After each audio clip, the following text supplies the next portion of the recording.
Subscribe करें श्री चिन्मयानंद बापू जी के YouTube channel को और हमारे वीडियोस को सबसे पहले देखने के लिए बेल आइकॉन को दबाना न भूलें। केवल और केवल एक ही उपाय है, भगवान का नाम और भगवान की कथा। हनुमान जी ने सीता जी के पास जाकर यही तो किया। जब भक्ति उदास हो, भक्ति जीर्ण शीर्ण होने लग जाए, तो हनुमान जी ने जो किया, साधक को वही करना चाहिए। हनुमान जी बैठे थे उस वृक्ष के ऊपर। मनमहु तर्क करे कपि लागा। हनुमान जी तर्क वितर्क करते हैं, विचार करते हैं। सोच रहे थे, करे विचार करूं का भाई, क्या करूं, विचार कर रहे थे। लेकिन उसी समय एक घटना और घटी। तेहि अवसर रावण ताह आवा, संग नारी बहु किए बनावा। तेहि अवसर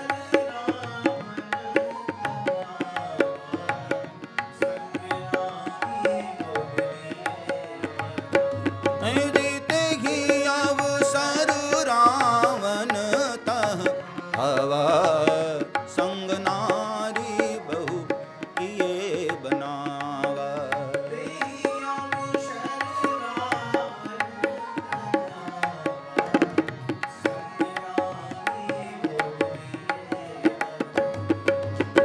उसी समय वहां रावण आया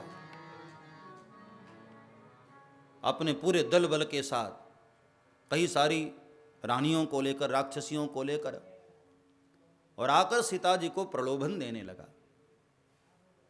देखो ये लंका नगरी वालों की पद्धति कितनी विपरीत है। रावण की बहन राम जी के पास गई तो वो भी गलत तरीके से पाना चाहिए, हाँ। और यहां रावण सीता जी की कृपा दृष्टि पाना चाहता है, वो भी गलत तरीके से।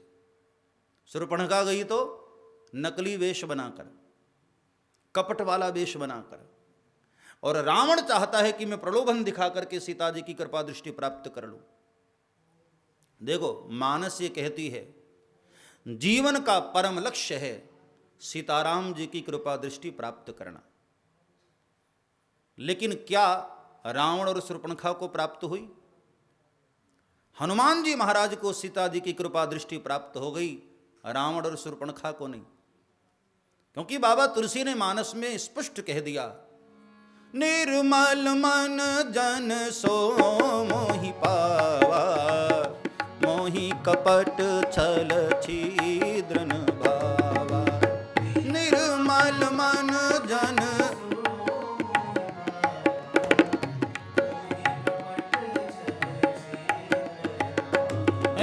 निर्मल मन जन सो मोहि पावा, मोहि कपट छल छिद्र न भावा।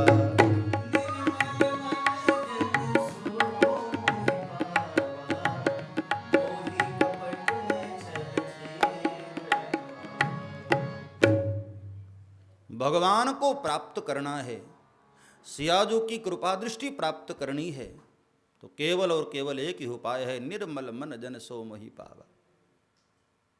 इन दोनों ने पद्धति ही गलत अपना ली, मार्ग ही गलत चुन लिया। सीता जी को प्रलोभन देने लगा रावण। हे सीता जी, एक बार बिलोक मम ओरा, एक बार बस मेरी ओर देख लो। ये जितनी मेरे पास रानियां हैं ना, मंदोदरी आदि सब रानी, तब अनुचरी करऊं पन मोरा, सब तुम्हारे चरणों की दासी बना दूंगा। ये पूरी लंका नगरी की महारानी हो जाओगी। 400 कोस की लंका नगरी थी, ध्यान देना, और पूरी लंका नगरी सोने की थी। सोने की अट्टालिकाएं, सोने के दुर्ग, पूरी नगरी ही सोने की। रावण ने कितना बड़ा प्रलोभन दिया, एक बार केवल मेरी ओर देख लो सीते, तब अनुचरी करूं पन मोरा। लेकिन फिर भी सीता जी ने रावण की ओर देखा नहीं। तृण धरियोट कहत वैदेही, सुमिरी अवधपति, परम स्नेही। सीता जी ने मानो रावण को इशारा किया और हम सारे दुनिया वालों को भी इशारा किया कि भक्ति की कृपा प्राप्त करना चाहता है कोई तो एक ही उपाय है, सुमेरी अवधपति परम स्नेही। भक्ति किसको मिलती है? जो भगवान नारायण का सुमिरन करता है, जो प्रभु राम का सुमिरन करता है, भक्ति की कृपा दृष्टि उसको प्राप्त होती है। और आगे हनुमान जी को कृपा दृष्टि मिली इसी माध्यम से। तृण धरि ओट कहत वैदेही, अरे मूर्ख रावण, तुम मुझे क्या प्रलोभन दिखा रहा है? क्या सोचता है तू? तेरी वीरता की गाथा को सुनकर के मैं आकर्षित हो जाऊंगी? नहीं रावण, वीर मैं तुझे तब मानती जब मेरे पति के मौजूदगी में मेरा अपहरण करके ला करके दिखा देता। राघव की गैर मौजूदगी में चोरों की तरह आया और मुझे उठा कर लेकर के चला आया और अपने आप को वीर कहता है। हां मैं वीर तुझे तब मानती रावण, मेरे पिता के यहां आकर के धनुष तोड़ करके मुझे लेकर के आता, तब मैं तुझे वीर मानती। चोरों का काम किया है तूने रावण। जुगनू के प्रकाश से कभी कमल नहीं खिलता।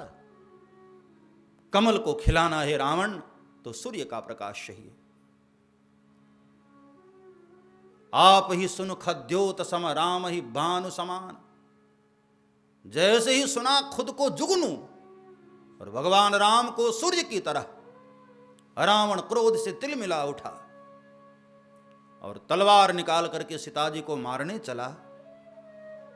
लेकिन देखो, जो भगवान के भरोसे हैं ना, भगवान किसी न किसी रूप में आकर के उसकी रक्षा करते हैं।